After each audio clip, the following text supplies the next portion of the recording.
اللہ کے حبیب علیہ الصلوۃ والسلام کو اچانک ایک صحابی نے دیکھا اور فوراً عرض کرنے لگے یا رسول اللہ میرے ماں باپ قربان ہو، چہرے پر نکاہت بڑی ہے، کمزوری ہے، کیا وجہ ہوئی؟ تو حضور نے ایک ٹھنڈی آہ بھری اور فرمایا میں نے کئی دنوں سے کھانا نہیں کھایا، کھجور اور پانی پر گزارا ہے۔ میٹھا کھانا بھی سنت ہے لیکن فاقہ کرنا بھی سنت ہے۔ اپنی مرضی کی سنت ادا کر لینا یہ تو بڑا آسان کام ہے، لیکن میرے بھائی شریعت اسلامیہ میں جو چیز غالب رہی ہے اس پر بھی کبھی کبھی ذوق کریں۔ اور پھر حضور کا جو فقر ہے اختیاری ہے، نبی پاک نے مانگ کے غریبی لی اللہ تعالیٰ سے کہ یا اللہ ایک وقت روٹی دے، ایک وقت فاقہ دے۔ تو نبی کریم علیہ السلام نے فرمایا کہ میں نے کھانا نہیں کھایا، کھجور پانی پہ گزارا ہے کئی دنوں سے۔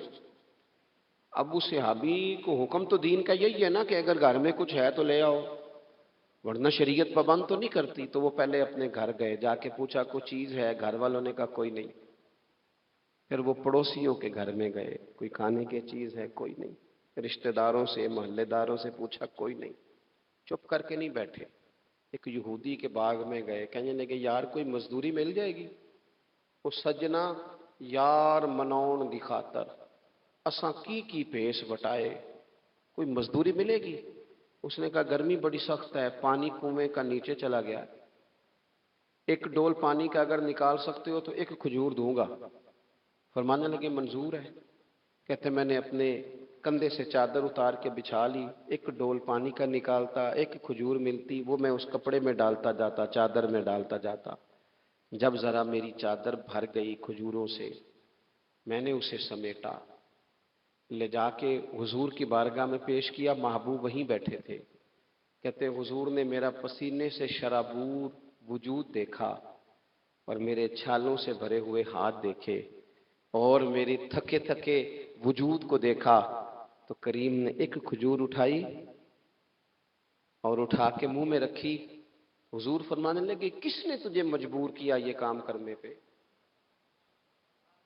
اس کی مجبوری تو کوئی نہیں نا، کس نے تجھے مجبور کیا؟ تو کہتے ہیں دو آنسو میرے بھی چھلک پڑے۔ میں نے عرض کی حضور ہمیں کوئی مجبور کر سکتا ہے؟ ہمیں آپ کی محبت نہیں مجبور کیا، حضور یہ محبت ہے جس نے مجبور کیا۔ یا رسول اللہ کائنات کی ہر چیز سے بڑھ کر آپ سے پیار ہے۔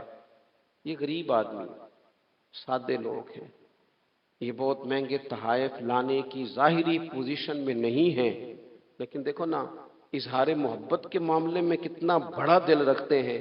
یا رسول اللہ صلی اللہ تعالی علیہ وسلم آقا محبت نے مجبور کیا۔ وہاں انعام نہیں ملا، ظاہری طور پر جو انعام ہوتے ہیں وہ نہیں، اس کا نہیں حضور نے اعلان کیا۔ حضور فرمانے لگے سن پھر اگر تو مجھ سے محبت کرتا ہے تو فقر و فاقے کی تیاری کر، مصیبت کے لیے تیاری کر۔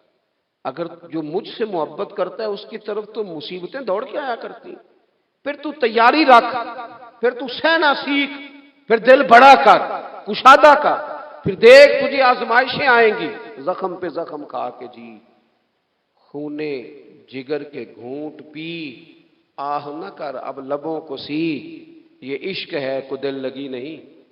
یہ کوئی ایسی تھوڑی ہے کہ تیری دل لگی تھی اور تو دو باتیں کر سن کے تو چلا گیا، یہ عشق ہے کوئی دل لگی نہیں۔ تو حضور کو جس انداز میں صحابہ نے چاہا، جس طرح انہوں نے نبی پاک سے محبت کی، اپنی ساری توجہات کا مرکز ذات رسالت کو بنایا، حضور کی رضا کو ہر معاملے میں مقدم جانا، ہماری ذمہ داریاں ہیں کہ ہم بھی اپنے محبوب کے لیے اپنے جذبات کو کشادہ کریں، اپنے دل میں وہ ساری باتیں پیدا کریں جس کی بنیاد پر ہمارا بھی ایمانی رشتہ نبی کریم سے مضبوط ہو سکے۔ حضرت ابو بصیر رضی اللہ تعالیٰ عنہ، نبی پاک صلی اللہ علیہ وسلم نے نہ طے کر لیا کفار کے ساتھ، حدیبیہ کی جنگ ہوئی تو فرمایا اگر کوئی مسلمان مکے چلا جائے گا تو کافر کہنے لگے ہم واپس نہیں کریں گے، اور اگر کوئی کلمہ پڑھنے والا ستایا ہوا مسلمان مدینے آئے گا تو مسلمانوں کو واپس کرنا پڑے گا مسلمان اپنا بندہ نہیں رکھ سکتے، اور مسلمانوں کا کوئی شخص غلطی سے بھی مکے چلا گیا تو مکے والے واپس نہیں کریں گے۔ حضرت ابو بصیر رضی اللہ تعالیٰ عنہ صحابی تھے، باپ نے، بھائی نے، محلے والوں نے قید کیا ہوا تھا کلمہ پڑھنے کی وجہ سے، پیروں میں زنجیریں تھیں، بیڑیاں تھیں، کسی طریقے سے جیل توڑ کے دوڑے، مدینے پہنچے۔ کہتے ہیں رستے میں کسی آدمی کے ساتھ گھوڑے پہ کچھ دیر بیٹھا، پھر پیدل چلا۔ صحابہ کہتے ہیں اتنا دردناک منظر بڑا کم ہم نے دیکھا۔ ابو بصیر جس گلی سے گزرتے وہاں خون پھیل جاتا، ان کی ٹانگیں خون سے کٹتی، وہ زنجیریں بندھی ہوئی، در رسول پہ حضور میں بھاگ کے آیا ہوں۔ کہتے ابھی نبی پاک صلی اللہ علیہ وسلم ان کی بات سن ہی رہے تھے کہ پیچھے سے قریش کے 2 سپاہی بھی آ گئے، کہنے لگے یہ بھاگ کے آیا ہے اور آپ کا وعدہ تھا کہ آپ واپس کریں گے۔ چشم زدن میں ذرا سوچنا، چشم زدن میں تھوڑی دیر کے لیے غور کرنا کہ ہمیں ہمارا استاد، ہمارا پیر دھتکار دے کہ جا دوڑ جا، تو کہتے ہیں بسم اللہ جناب یہ جا رہے ہیں۔ ایمان کی پختگی دیکھیں، اس نے تو ہمیں نکال ہی دیا جی، وہ کیسا بندہ ہے؟ یہاں تو کسی کے یہاں کوئی فاتحہ پڑھنے نہ جائے تو لوگ بگڑ جاتے ہیں، کہتے ہیں اس نے سلام نہیں لی، فاتحہ نہیں پڑھی، بس ختم، اس کو احساس ہی نہیں۔ حضرت سیدنا ابو بصیر سامنے کھڑے، سامنے 2 سپاہی آ گئے، ذرا دیکھیے ایمان کی پختگی، ایمان، یقین اور استقامت۔ امام بہقی نے دلائل کے اندر لکھا ہے، فرماتے ہیں نبی کریم صلی اللہ علیہ وسلم نے ان کی طرف دیکھا تو حضور کی مقدس آنکھیں آنسوؤں سے بھر گئیں۔ حضور نے فرمایا ابو بصیر تیری تکلیف مجھے نظر آ رہی ہے، پر میں نے وعدہ کیا ہوا ہے، میں نے وعدہ۔ بھئی یہاں ڈٹ کے رہنا بڑا مشکل ہے، یہاں قائم رہنا بڑا کٹھن مرحلہ ہے، یہاں آزمائش کے موقع پر دین پر انہوں نے تو رکھا ہی نہیں، لوگ تانے دیتے ہیں، باتیں کرتے ہیں، رکھا ہی نہیں، تو پھر ان کا بنتا ہے۔ حضور نے فرمایا تجھے جانا پڑے گا۔ صحابہ کہتے ہیں پورے مدینے میں ایسے تھا جیسے سوگ کا سما ہو۔ جب وہ 2 سپاہی حضرت ابو بصیر کو پکڑ کے لے جا رہے تھے تو وہ پلٹ پلٹ کے پیچھے دیکھتے تھے، پلٹ پلٹ، پیروں میں خون ہے، آنکھیں آنسوؤں سے بھری ہوئی۔ فرماتے ہیں جب وہ پلٹ رہے تھے تو مدینے کی گلیاں بھی رو رہی تھیں۔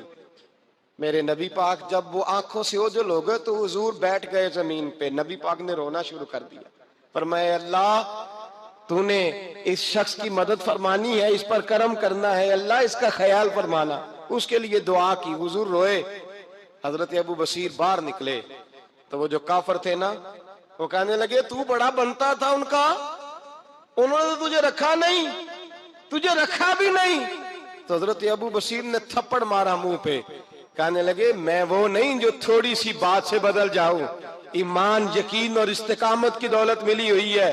آپ فرمانے لگے میرا تو ایمان اور پختہ ہو گیا ہے کہ میرا نبی اپنے وعدوں کا بڑا پابند ہے، میرا رسول اپنے وعدوں کا بڑا پابند ہے۔ حضرت ابو بصیر کہتے ہیں مدینے کی سرحد گزر گئی تو میں نے کھینچی تلوار، ان میں سے ایک سپاہی، اب آؤ میرے مقابلے میں جس نے آنا ہے۔ ایک کو مارا، دوسرا بھاگ گیا۔ فرماتے اب میں مکے جا نہیں سکتا تھا، جاؤں گا تو وہ زیادہ ماریں گے، مدینے حضور نے قبول نہ فرمایا۔ فرماتے ایک جنگل میں جا کے العیس نام کی ایک بستی تھی، وہاں ڈیرا لگا لیا، دریا کے کنارے، پانی پی لیتا، پتے کھا لیتا، تن تندور ہڈاں دا بالن تے اسی ہاواں نال تپایا، کپ کپ مکیاں پیڑے کیتے تے اتوں صبر پلیتھن لایا، تن دی ہانڈی تے من دا سالن اتے لون صبر دا پایا۔ غلام فریدا وے میں ساری تیری، غلام فریدا وے میں ساری تیری، تینوں اجے یقین نہیں آیا؟ فرماتے سالوں پتے کھائے، اب جو بھی وہاں سے تنگ ہوتا وہ میرے پاس آ کے پناہ لیتا، جس کو مکے والے مارتے میرے پاس آ کہتے ہیں، تانے دینے والے آ کے کہتے ہو تم کس طرح کے نوکر ہو، تمہیں تو انہوں نے رکھا ہی نہیں۔ ہم نے کہا چپ کر جا، وہ ہمارے آقا ہیں، وہ ہمارے آقا ہیں، رکھیں تب بھی ٹھیک ہے، نہ رکھیں اللہ اکبر۔ ایمان دیکھو، قوت دیکھو، جیڑیاں خسماں دی وچ رضا وسن بھاگ جاگ جاندے انہاں گولیاں دے تے میں گڈی ہتھ ڈور سجن دے، او جنج رکھے اونج رہنا ہے، واجب نہیں جے وچ شریعت مندہ خسم نو کہنا۔ فرمایا بس ٹھیک ہے، جس طرح حضور راضی ویسے ہی ہم راضی۔ حضرت ابو بصیر رضی اللہ تعالیٰ عنہ کے پاس 300 صحابہ کٹھے ہو گئے، 300۔ حضرت ابو بصیر جب مدینے کی سرحد سے گزر رہے تھے نا تو نبی پاک نے ایک آواز دی تھی، فرمایا ابو بصیر ایک وقت آئے گا کہ میرا پیغام تجھ تک پہنچے گا، ایک ٹائم آئے گا حضرت ابو بصیر سے جب کوئی کہتا نا کہ زندہ کس بات پہ ہو، تو فرمانے لگے مصطفیٰ کے فرمان پہ بڑا یقین ہے، بلاوا آئے گا، مجھے بلاوا، مجھے یقین ہے کہ مجھے بلاوا، بڑی امید ہے سرکار قدموں میں بلائیں گے، اور کرم کی جب نظر ہوگی مدینے، مجھے یقین ہے کہ مجھے بلاوا۔ حضرت ابو بصیر رضی اللہ تعالیٰ عنہ فرماتے ہیں کہ وقت گزرتا گیا، 300 لوگ اکٹھے ہو گئے۔ جب کوئی مسلمانوں کا قافلہ مکے کے پاس سے گزرتا تو مکے والے لوٹ لیتے تھے۔ حضور نے بھی اجازت دی مدینے والوں کو، اگر ان کا قافلہ کوئی آئے تمہیں بھی حملے کی اجازت ہے، کفر کا مال مال غنیمت ہے۔ حضرت ابو بصیر کہتے ہیں جب بھی ہمارے قریب سے وہ رستہ تھا شام کی طرف جانے کا، جب بھی کافر گزرتے ہم ان کے قافلے پکڑ لیتے، لوٹتے، ہم بھی ان کو اس طرح کی سزا دیتے جو مسلمانوں کو دیتے تھے۔ فرماتے ان کا جینا محال ہو گیا، ہاتھ باندھ کے نبی پاک کی بارگاہ میں گئے، کہنے لگے یہ شرک ختم فرما دیں اور آپ ان کو بلا لیں، بلا لیں۔ حضرت ابو بصیر فرماتے ہیں میں بوڑھا آدمی تھا، دن بھر میں کام کرتا، محنت کرتا، اس علاقے میں کھیتی باڑی کرتا، جب رات ہوتی تو میں کسی پہاڑ کے ٹیلے پہ بیٹھتا اور مدینے کی جانب منہ کر لیتا، اور میں انتظار کرتا بلاوا کب آئے گا، کب حضور کا پیغام آئے گا، میں انتظار کرتا۔ حضرت ابو بصیر رضی اللہ تعالیٰ عنہ بیمار ہو گئے، شدید بیمار، سخت بیمار تھے، تو قریش نے شیخ ختم کی۔ حضرت ابو ہریرہ کہتے ہیں نبی پاک نے 2 صحابہ کو رکا دیا، فرمایا جاؤ اسے جا کے کہو آ جائے، اسے کہو آ جائے۔ صحابہ کہتے ہیں ہم پہنچے تو ان کا آخری وقت چل رہا تھا، آخری ہجکیاں تھیں، ایمان اور یقین دیکھو، آخری ہجکیاں۔ لوگ کہتے ابو بصیر وقت آ گیا، وہ کہتے نہیں ابھی وقت نہیں آیا، وقت تب آئے گا جب نبی پاک کا بلاوا آئے گا۔ حضور کا وعدہ تھا وقت تب آئے گا جب میرے نبی کا بلاوا آئے گا، ابھی بلاوا نہیں آیا، تو ابو بصیر کا وقت بھی نہیں آیا۔ صحابہ کہتے ہم نے جا کے رکا، تھمایا، اٹھنے کی بھی طاقت نہیں تھی۔ جب حضور کا رکا لیا نا تو دونوں یوں مٹھیاں بند کر لی، گویا جھوم جھوم کے نعرے لگانے لگے آؤ دیکھو میرے نبی کے وعدے کتنے سچے ہیں، آؤ دیکھو حضور کے وعدے، چومتے حضور کا نامہ، سر پہ رکھتے، سینے سے لگاتے، اور کہتے ہیں پھر بلند آواز سے کلمہ پڑھنے لگے، کہنے لگے حضور میں حاضر ہوا، یا رسول اللہ میں آیا، کہتے ہیں بلند آواز سے کلمہ پڑھا اور ان کی روح پرواز کر گئی، ان کی روح پرواز کر گئی۔ نبی رحمت صلی اللہ علیہ وسلم کے غلاموں کا یقین، اعتماد اتنے اعلیٰ درجے کا۔ ایک صحابی ہیں حضرت خزیمہ رضی اللہ تعالیٰ، ابو داؤد شریف میں حدیث موجود ہے، نبی پاک علیہ الصلوۃ والسلام نے ایک یہودی سے گھوڑا خرید لیا۔ حضور نے فرمایا آ میرے ساتھ، میں تمہیں پیسے دیتا ہوں۔ اللہ کے محبوب تھوڑا آگے تشریف لے گئے، یہ ذرا تھوڑے فاصلے پہ پیچھے آ رہا تھا، راستے میں لوگوں نے اس کو کہا کہ تو نے تو سستا بیچ دیا ہے، گھوڑا تو مہنگا ہے، قیمت زیادہ لگا دی، یہ مکر گیا۔ محبوب کریم علیہ السلام نے پیسے تھمائے، پیسے لو، گھوڑا دو، کہنے لگا کون سا گھوڑا، میں نے تو بیچا ہی نہیں۔ اب جب سودا ہوا تھا گھوڑے کا تو حضور تھے یا وہ یہودی تھا، تیسرا شخص ہی کوئی نہیں تھا، کون سا گھوڑا، کیسا گھوڑا۔ اپنا حق چھوڑ دینا یہ بھی بعض اوقات بزدلی ہوتا ہے۔ نبی کریم علیہ السلام نے فرمایا بھائی تو کیسے مکر سکتا ہے جب تیرا میرا سودا طے ہوا ہے، جب ایک مخصوص رقم پر تو نے اسے بیچ دیا ہے تو مکر کیسے سکتا ہے، تو پیسے لے اور گھوڑا دے۔ اب جب تھوڑی سی بات تکرار میں آئی تو کچھ لوگ وہاں جمع ہو گئے، مسلمان، یہودی اور بھی کئی لوگ۔ وہ یہودی کہنے لگا جی آپ اس طرح کریں، ایک گواہ دے دے، میں زیادہ نہیں مانگتا، ایک دے دے، ایک بندہ کہہ دے کہ یہ گھوڑا میں نے بیچا ہے اور آپ نے خریدا ہے تو میں آپ کے حوالے کر دوں گا۔ وہاں بندہ کوئی دوسرا موجود ہی نہیں تھا تو گواہ کسے پیش کیا جائے۔ حضرت خزیمہ رضی اللہ تعالیٰ عنہ نبی کریم کے صحابی ہیں، فوراً بولے، وہ بھی لوگوں کی باتیں سن کے وہاں آئے تھے، فوراً بولے، کہنے لگے یا رسول اللہ میں دیتا ہوں گواہی۔ دوڑ کے آگے آئے، کہنے لگے جی میں گواہی دیتا ہوں کہ آپ نے گھوڑا خریدا ہے، یہودی نے بیچا ہے۔ اب اس نے کہا تھا ایک بندہ کہہ دے تو میں دے دوں گا۔ اس کی شرط پوری ہو گئی، حضور نے پیسے اس کے ہاتھ میں دیے، اس نے گھوڑا محبوب کے دستے مبارک میں لگام تھمائی، حضور تشریف لے گئے، غلام کو دیا، گھوڑا گھر چلا گیا۔ نبی کریم نے حضرت خزیمہ سے کہا خزیمہ ایک بات تو بتا، تو تھا ہی نہیں اور تو نے بن دیکھے گواہی کیسے دے دی؟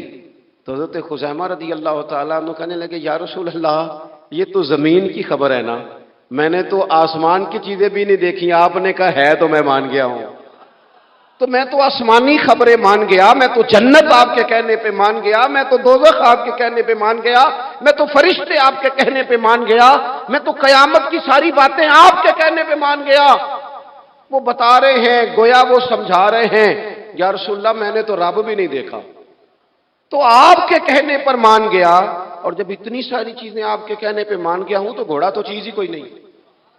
اب دیکھیں حضور کا تبصرہ یہاں کیا ہے۔ انہوں نے ایمان کا مرکز و محور ذات مصطفیٰ کو سمجھا، ان کو سمجھ آئی کہ کل کائنات حضور کی ذات ہے۔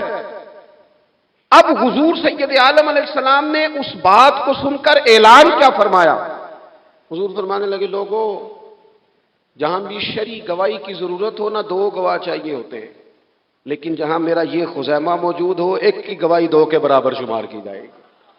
اتنا بڑا اعزاز، نظریاتی طور پر اتنی زیادہ پختگی، جب تک اپنے ایمان کا مرکز اور محور ذات مصطفیٰ کو نہیں سمجھا جاتا۔ ایک اور بھی بات عرض کروں، کئی کام ہوتے ہیں، وہ کام تو ہوتے ہیں پر خشک بڑے ہوتے ہیں۔ کچھ ڈیوٹیاں تو ہوتی ہیں لیکن وہ ڈیوٹیاں تھکا بڑا دیتی ہیں۔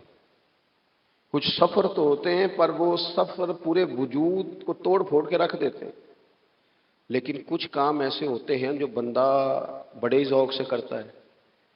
کچھ ڈیوٹیاں ایسی ہوتی ہیں کہ بندہ کہتا ہے کبھی 2 گھنٹے اور کرنی پڑ جائے نا۔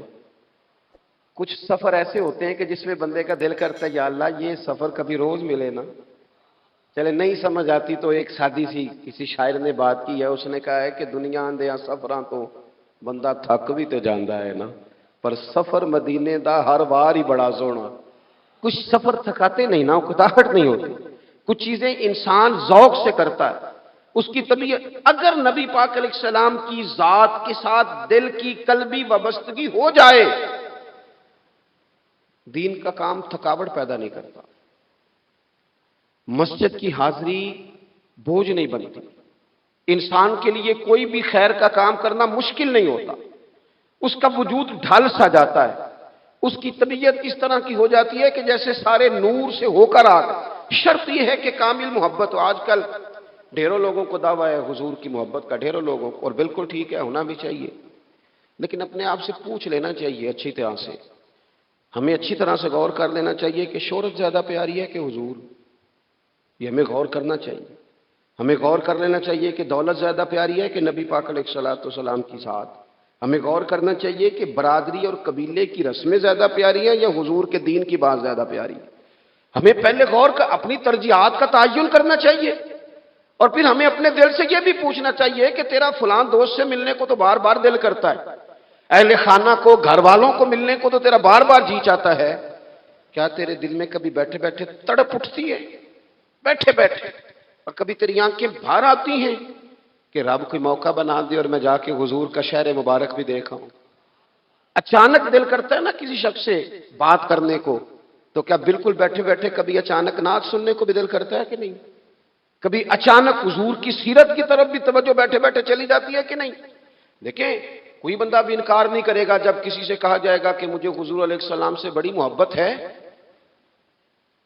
لیکن آپ کو کس سے محبت ہے، آپ کس سے پیار کرتے ہیں، یہ صرف آپ کو ہی پتا ہوتا ہے۔ میں کس سے محبت کرتا ہوں، میرے دل میں کس بندے کے لیے کتنی گنجائش ہے، یہ سامنے والا نہیں ماپ سکتا، یہ صرف میں ہی ماپ سکتا ہوں، کیونکہ دل جو میرا ہے، یہ باطنی کیفیات میری ہیں۔ ہم روز نعرے لگائیں، روز زور شور سے نعرے لگائیں، لوگ سن کے کہیں کہ بڑا پیار کرتا ہے یہ حضور سے، لیکن یہ ہمیں پتا ہے ہماری قلبی واردات کیا ہے، ہمیں خبر ہے۔ دیکھیں نا صحابہ سچے لوگ تھے۔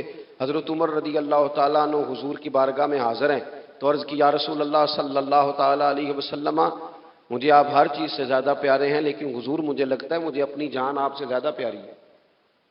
سچ بولنا ہے نا، میرا دعویٰ نہیں کرنا، بات کو کھول کر بیان کر کے واضح کر کے بیان کرنا۔ یا رسول اللہ صلی اللہ تعالیٰ علیہ وسلم، مجھے محسوس ہوتا ہے مجھے اپنی جان آپ سے زیادہ پیاری ہے۔ تو حضور نے ان کے دل پر ہاتھ رکھ کے فرمایا، عمر ابھی ایمان نہیں مکمل ہوا۔ تو حضور کے دست پاک کا فیض آیا کہ حضرت عمر اسی وقت بول پڑے، عرض کرنے لگے، حضور آپ حکم کریں میں جان بھی قربان کرنے کو تیار ہوں۔ اپنے آپ سے بات کرے، اپنے اوپر تھوڑی توجہ دے،